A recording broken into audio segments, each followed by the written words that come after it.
검찰개혁 두 번째 과제 검경 수사권 조정입니다. 검경 수사권 조정은 어렵습니다.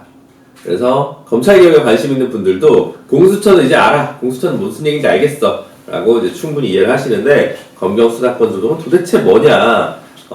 이게 굉장히 좀 까다로운 문제라서 포기하신 분들도 많을 것 같고요. 사실 조회수 몇 안 되는 이 방송을 보고 계신 분들은 굉장히 열의가 넘치신 분들이지만 짧은 시간에 설명드리기가 쉽지 않은 건 사실입니다.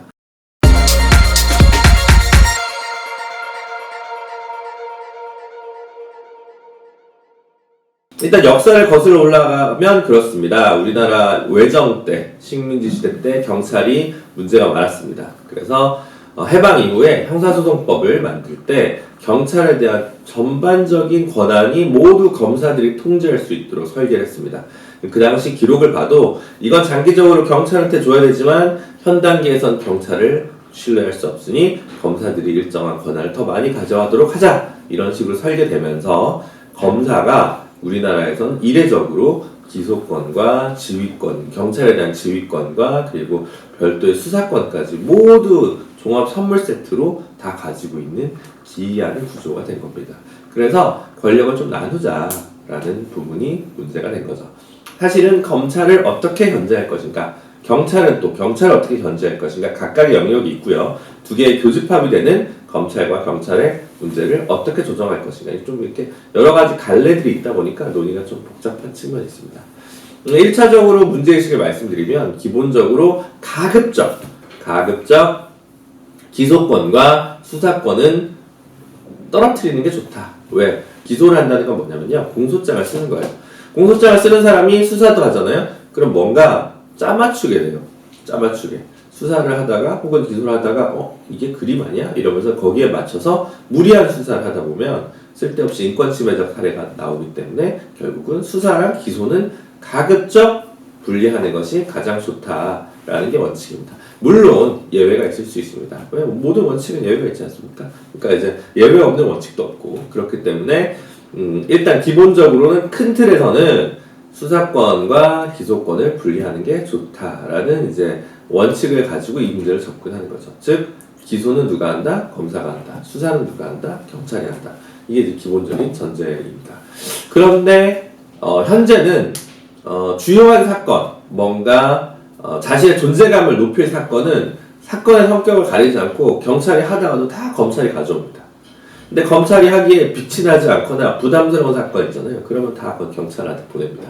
검찰이 터치하지 않습니다. 실제로 우리나라 수사의 90% 이상, 아니죠, 95%, 98% 이상은 경찰이 다 합니다. 검사가 하는 건 사실 이른바 특수수사, 뭐 예를 들어 아까 얘기했던 고위공직자의 비리라든가 재벌 문제, 이런 것들을 주로 하는 거죠. 선거 범죄, 이런 것들 주로 하는 거고요. 나머지 일반 사건은 솔직히 검사가 거의 직접 별도로 수사하지는 않습니다. 그래서 지금 현재 검경 수사권 조정 법안이라고 하는 것은 이런 특수수사는 1차적으로 여전히 검찰한테 할 수 있도록 하되 나머지는 다 경찰한테 준다라는 걸 내용으로 담고 있어서 사실 별반 새로운 게 없어요. 그리고 이제 그 다음으로 문제가 된 게 검사와 경찰의 관계를 어떻게 재설정할까라는 문제인데요. 이것도 사실 현재 있는 그대로를 거의 반영한 것이라서 큰 틀에서 개혁이라고 할 수는 어렵습니다. 그래서 검경 수사권 조정의 원래 문제의식은 검찰은 기소만 하고 경찰은 수사만 하는 어떻게 보면 독일식 형사법 모델을 어떻게 좀 구축해보자라는 문제의식인데요. 현실에서는 그게 좀 쉽지 않습니다. 왜냐하면 검찰에 별도의 수사 인력이 있거든요. 그러니까 검사분들 말고 수사를 잘 하시는 분들이 있는데 이분들이 제일 특수수사를 많이 했던 분들이고 이분은 경찰 소속이 아니에요. 그래서 어느 정도 이분들이 하던 일을 계속 할 수밖에 없는 한계가 있거든요. 그러다 보니까 그래도 선은 긋자, 요 정도 범위만 하고 나머지는 경찰한테 다 주고 앞으로 장기적으로 검사가 할 수 있는 1차 수사 범위를 더 줄여나가자라는 문제의식 하에서 첫 발을 내딛는 법안이 지금 검경 수사권 조정 법안이라서 문제의식과 현재 법안의 불일치가 좀 생길 수 있어요. 실제로 좀 개혁이 미진한 부분도 있고 현실적인 고려도 있습니다. 그렇기 때문에 검경 수사권 조정은 장기적인 과제고요. 그리고 또 경찰에게 너무 많은 권한이 주면 안 되기 때문에 자치경찰제라든가 경찰위원회를 어떻게 강화할 것인가라든가 이런 여러 가지 문제의식이랑 법안들이 같이 동반돼야 되는 측면이 있습니다.